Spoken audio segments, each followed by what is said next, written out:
membuat lagu kan lagi-lagi ada semua keputusan-keputusan nih. Dan keputusannya saya biasanya pengen keputusan sadar, bukan keputusan tidak sadar. Salah satu yang harus diputuskan adalah ketika menulis lirik. Menulis lirik kan banyak konsepnya nih. Ada potret kejadian, ada yang kenangan, ada yang harapan, ada yang segala macam lah. Dan bentuk-bentuk cara penulisannya juga berbeda-beda. Saya sangat senang sama cara bertuturnya Quran sebenarnya.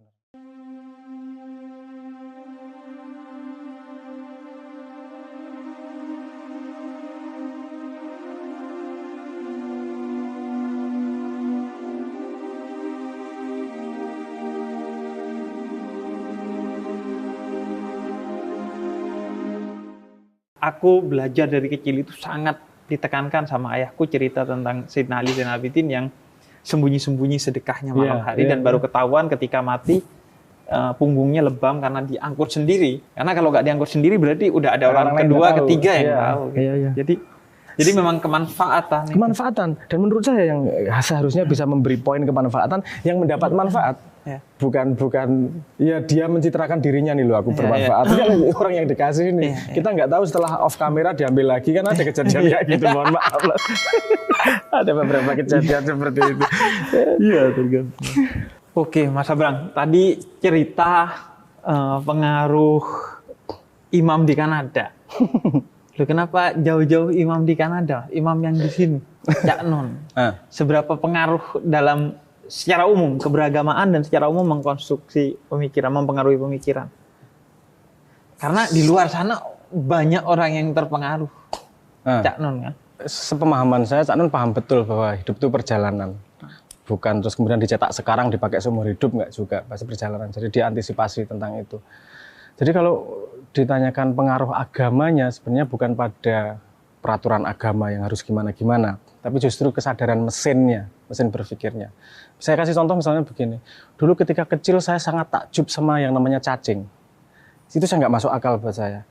Binatangnya sangat lembut, tapi dia bisa masuk ke tanah yang sangat keras. Ini bagi anak kecil waktu itu gimana tuh ini? Wong lembut kok bisa masuk yang keras? Ini nggak masuk akal ini gitu. Jadi saya takjub sama itu. Ketakjuban terhadap alam gitu ditemani terus sama bapak dan dikontekskan bahwa itu ada yang buat loh. Ini dia nggak terjadi begitu saja loh. Jadi ada konteks selalu menyambungkan kepada Tuhan. Jadi kebiasaan berpikir itu yang terus tertanam sebenarnya.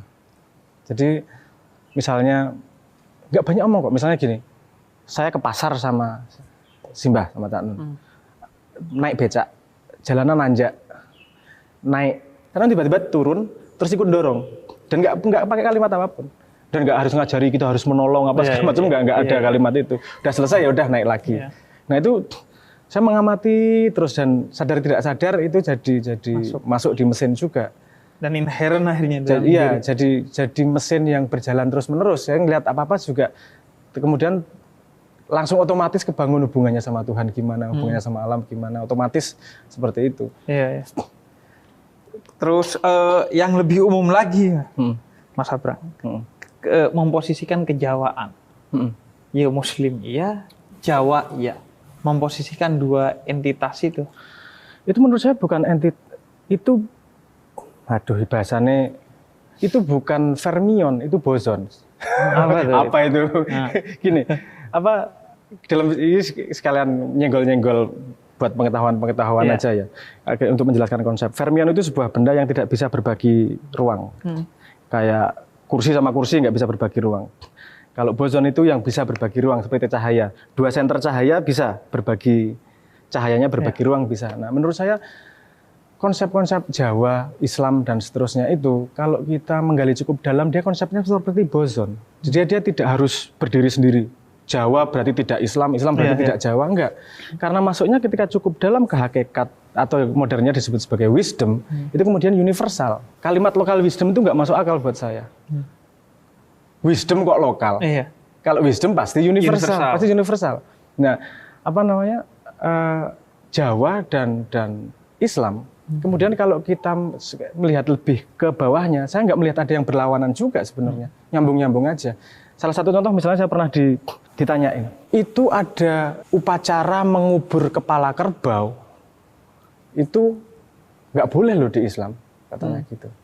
Itu apa ya? Syirik. Kan gitu. Bid'ah, syirik.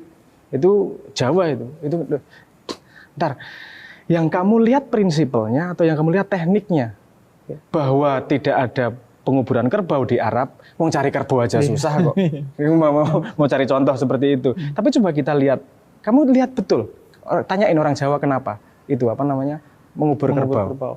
Ketika setelah panen, konsepnya adalah berterima kasih kepada bumi, karena bumi sudah bersedia menumbuhkan para padi dimakan sama manusia, dan manusia berterima kasih kepada alam bumi lagi. Di Islam ada konsep berterima kasih itu bagus, dan ada satu lagi konsep bahwa Adam diciptakan dari tanah.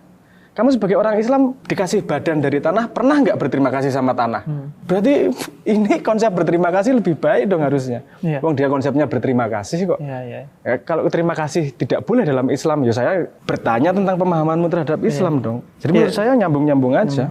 Ya itu aku pernah iri sama upacara makan dari berbagai agama. Pernah di satu pertemuan makan di berbagai agama. Orang Kristen itu lama kan. Terima kasih Allah atas ininya bla bla. Terus ada orang Buddha juga. Waktu itu ada orang Buddha juga. Dia lebih detail lagi. Terima kasih telah menumbuhkan ini dari tanah. Kita kan cuman Bismillah. Allah barik lana. Allah barik lana. Kalau ini biasanya Bismillah. Dan tanpa kesadaran. Sebenarnya kalau dengan kesadaran Bismillah itu punya nilai yang luar biasa. Karena dari Tuhan nanti ke alam kemana-mana. Tapi kan otomatis jadi dan hilangnya kesadaran lingkungan dalam keberagamaan itu kayaknya PR besar dalam Islam. Gimana agama benar-benar menjadi konsep yang dijalankan, bukan kebiasaan yang tidak disadari tapi dijalankan. Menjalankan bukan hanya karena kebiasaan tapi karena kesadaran, itu yang menurut saya tidak akan mudah gitu. Kalau kita kan warisan kebanyakan. Bukan hanya pada imannya tapi Islamnya pun warisan. Gitu. Ya itu yang tadi di pembicaraan yang tadi yang ingin saya breakdown, bahwa saya melakukan ini jangan hanya karena warisan, karena memang saya sadar betul menjalani apa yang saya jalankan. Pengennya kan di situ. Transformasi itu. Ini menjelang terakhir, saya pengen ngomongin tentang lagu-lagu. Yang pertama sebelum cahaya lah. Jadi sebelum cahaya itu maksudnya sholat subuh, sholat fajar, isya yang menjelang subuh, baru sholat isya menjelang subuh. Nah sebelum cahaya itu. Ya tentu kan setiap orang punya imajinasinya sendiri ya tentang lagu itu. Tapi sebenarnya poinnya yang diinginkan dari lagu itu apa? Nah ini atau secara umum dulu deh. Berkesenian, bermusik dulu itu. Gini, kalau dari membuat lagu kan lagi-lagi ada semua keputusan-keputusan nih. Dan keputusannya saya biasanya pengen keputusan sadar, bukan keputusan tidak sadar. Salah satu yang harus diputuskan adalah ketika menulis lirik. Menulis lirik kan banyak konsepnya nih. Ada potret kejadian, ada yang kenangan, ada yang harapan, ada yang segala macam lah. Dan bentuk-bentuk cara penulisannya juga berbeda-beda. Saya sangat senang sama cara bertuturnya Quran sebenarnya. Cara bertuturnya Quran itu memberi ruang kepada kita untuk bisa menghasilkan makna yang berbeda tergantung kita sampai perjalanan yang di mana nih. Dari pengalaman saya sendiri membaca satu ayat berbeda 3 bulan, dia punya makna yang nambah, yang berbeda terus, sehingga satu buku aja bisa berlaku seumur hidup karena ada faktor sayanya selain bukunya. Nah, menurut saya itu konsep yang sangat bagus. Jadi saya pengen menulisnya seperti itu. Jadi nulisnya liriknya itu koma dalam tanda petik itu kan dibaca siapapun dengan backgroundnya akan punya makna yang berbeda. Jadi kalau ditanyain sebenarnya maksud saya apa sih? Maksud saya pengen men-trigger makna apa yang bisa kamu tangkap dari situ. Kalau makna yang kalau arti yang lebih bermakna buatmu itu lebih valid dan lebih utama daripada apa yang dimaksudkan oleh saya nulis. Kan gitu konsepnya. Jadi kalau ngomong generalnya sebelum cahaya sebenarnya bercerita tentang, kita kan tahu konsep gelap sama cahaya. Itu konsep bahwa kita bisa melihat, tahu dan tidak tahu apa-apa. Itu bisa diterjemahkan pada cahaya beneran, bisa diterjemahkan pada waktu. Masa depan selalu gelap, masa belakang selalu kelihatan, walaupun pemaknaannya juga harus digali lagi. Jadi gelap dan terang itu terus berlapis-lapis. Dan saya di situ cuma pengen mengatakan, kamu dalam hidup pasti mengalami gelap luar biasa sebanyak mungkin, sangat banyak. Dan kadang-kadang kamu tidak sadar gelapmu sendiri. Tapi dalam setiap kegelapan yang kamu alami, itu Tuhan tidak pernah berhenti menemani lo. Kalau Tuhan itu selalu hadir di mana saja. Kalau di situ kan ada kalimat embun pagi bersahaja, angin yang berhembus mesra. Tuhan bisa hadir lewat manapun saja, lewat ciptaannya, lewat inspirasi, lewat manapun. Jadi pada keadaan gelap apapun, kamu sebenarnya nggak pernah gelap. Kamu sebenarnya disediakan cahaya, tapi bisa melihat atau tidak. Proses minatul matilan nur juga, dari kegelapan menuju cahaya itu juga.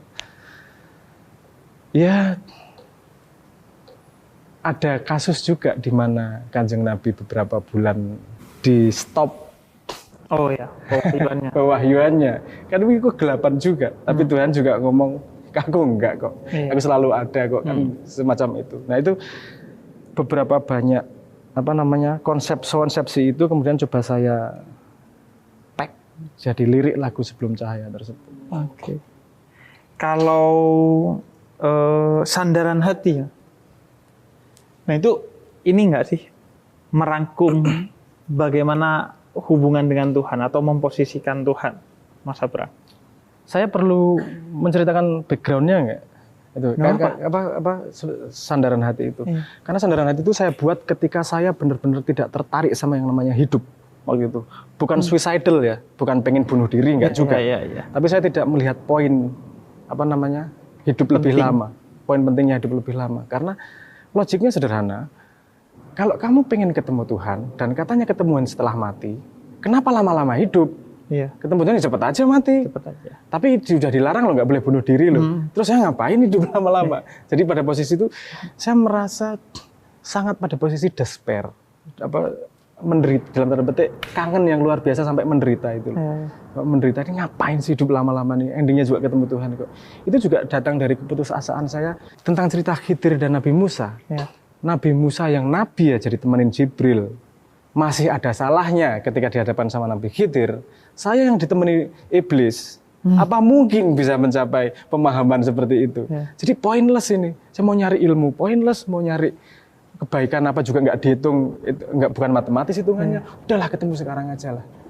Nah itu pada posisi despair yang sangat tinggi itu lahirlah lagu Sandaran Hati. Jadi justru sebaliknya. Jadi saya di situ memposisikan ada kalimat ini.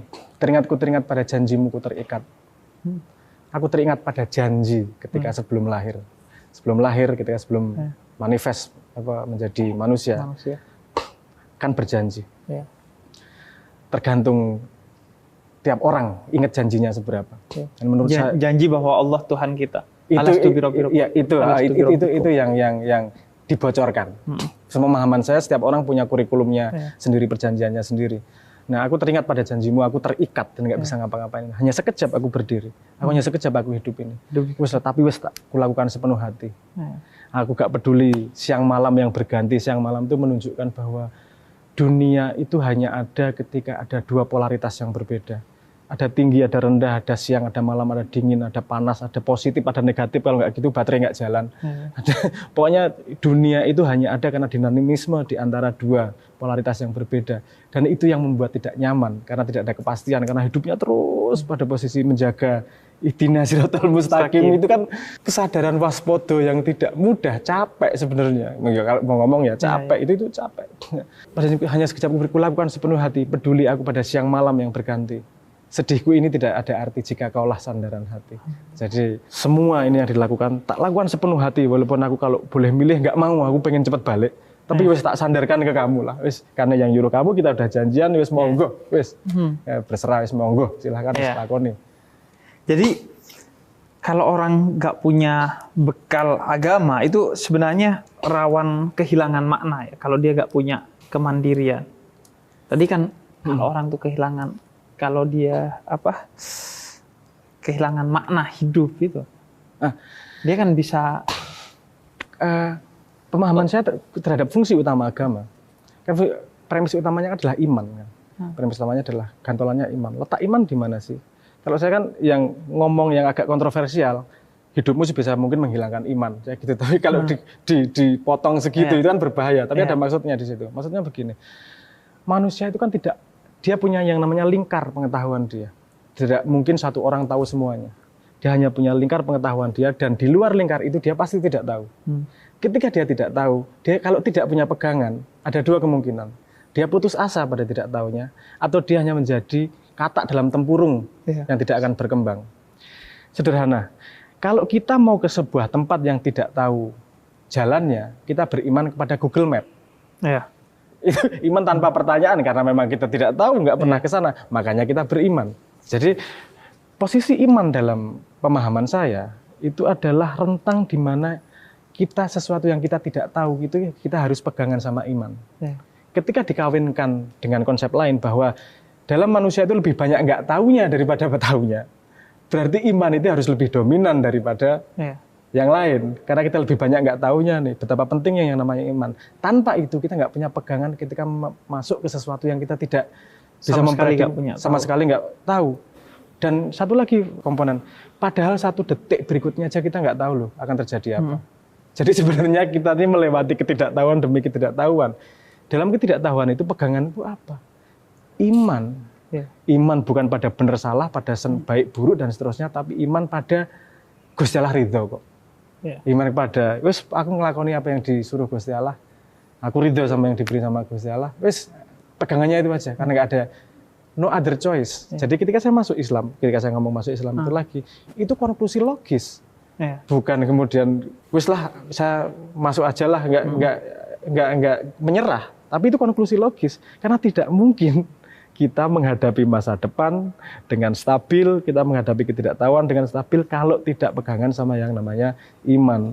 Dan iman pilihan saya adalah yang disediakan konsep Islam, karena menyaksikan sendiri koherensi sistem dari Quran tersebut. Dan itu kunci agar tidak tersesat tadi. Iya, kunci agar tidak tersesat, jangan berhenti berjalan. Menurut saya jalan terus. Semua orang pasti tersesat kok suatu saat.